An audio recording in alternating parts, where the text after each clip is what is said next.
ਆ ਚੱਲੀਏ ਹੈ ਕਿੱਥੇ ਵਿੱਚ ਗਿੱਲਾ ਹੀ ਨਹੀਂ ਕਿ ਲੈ ਯਾਰ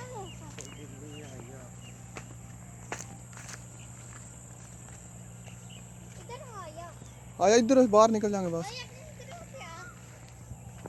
बना ये भाई इधर ਆਹੋ ਇੱਧਰੋਂ ਆ ਜਾ ਮਹੀਨਾ ਕੁ ਦੁੱਲਾ ਲੱਗ ਜਾਏਗਾ 1.5 ਮਹੀਨਾ ਲੱਗੇਗਾ ਅਮਰੂਦ ਪੱਕਣ ਤੇ 1.5 ਮਹੀਨੇ ਕੁ ਬਾਅਦ ਗਦਰੇ ਹੋਣ ਲੱਗ ਜਾਣਗੇ ਹੂੰ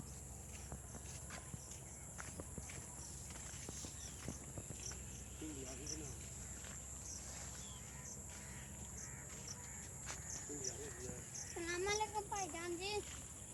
ये लेना है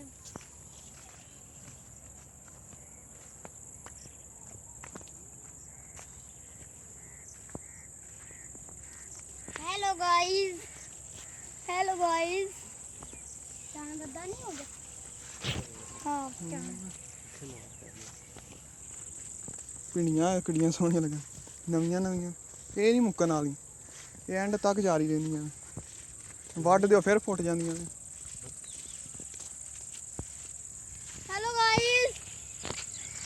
ਲੈ ਬਈ ਨਿੰਬੂ ਆ ਗਏ ਇਹਦਾ ਨਿੰਬੂ ਦਾ ਮੋਟਾ ਹੁੰਦਾ ਉਹਦਾ ਕੱਟ ਗਲਾਬ